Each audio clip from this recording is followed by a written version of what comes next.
Welcome to Chef the Soul TV News. If you are new, please don't forget to subscribe and also like my videos. Bafethu lana ngiphathela udaba oluthinta ke uKhuzani nabasebenzi bakhe abalengiselwe lapha na ku-60 kuthiwa ke ongaphansi nongaphezulu ke njengoba sazi ukuthi ke phakathi komholi ke we-NK esifundeni ke saseNdwedwe lapha na ke uMbishop Bheki umfoka Ngcobo nomculo ke kaMaskandi njengoba sesike sasho ukuthi ke uKhuzani lapha na ke uMpungose ke kuthiwa ke uke waxosha ke abaculi insolo zisho njalo.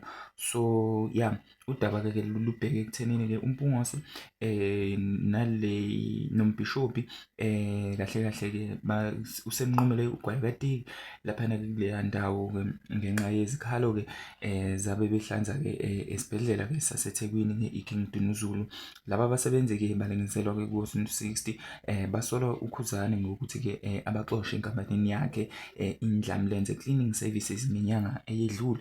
Ungcobo ke ube esenikela ke esibhedlela ke ukuyohlangana nalabo abasebenzi.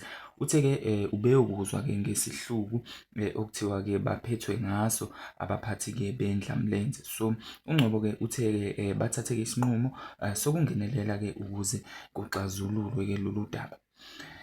Uma ke siqhubeka nalo nje lolu daba ke eziphendulela ke yena ke uKhuzani uthe ke isizathu ke esenza anqabe ukuhlangana noMbishop Ngcobo ukuthi ke wathi ke uMbishop ufuna ke simkhokhele u100,000 ukuze ezokhuluma ke nabasebenzi. Mina nginqaba wabe ke esethembisa ukuthi ke uzongcolisa ke igama lami ngayo yonke indlela.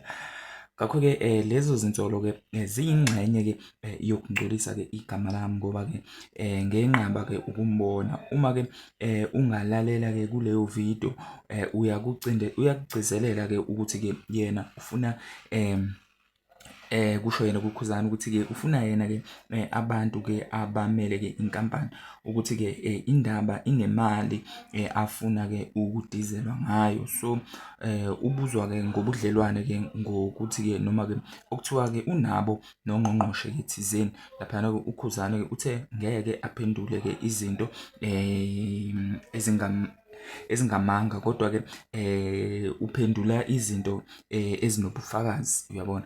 So udaba lolu ke kunabantu okuthiwa ke abasebenzisa ke igama leMK ukuqoqa ke izimali ke eziya ke emakhukhwini ke abo njengomapholoba nje lapha na ke uthi ke uKhuzani lapha na akazi noma ke inhlangano le eyakhe ke iyakwazi yini lokho kuphetha ke yena ke uKhuzani.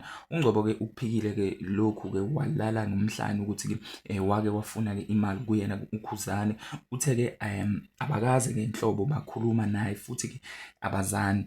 Uthe bayamdinga uKhuzani ngoba ke bazoqhubeka nokusiza ke abasebenzi abakhala ngani ke ngenkampani yakhe. Esesifisa ukuzwa ke langani zakwethu ke ukuphawula kwakho ke la kwi-comment section ukuthi ke ngabe ngempela ke ungokucabanga kwenu ke uKhuzani kungenzeka yini ukuthi ke unaye usethe shi kwezepolitiki njengoba ke sazi ukuthi phela ke uma unamabhizinisi ke abandakanya ke indawo ke noma ngizothi ke ama-institutions akahulumeni, lokho ke kungakuphonsela inselelo ekuthenini ke nabo ubudlelwane onabo ke nabasebenzi noma ke nabaphathi bakhona lapha kwaHulumeni bugcine ke bunomthelela egameni lakho noma ke ungathiwa ke usomabhizinisi ozimele oseceleni noma ke umculi njalo njalo.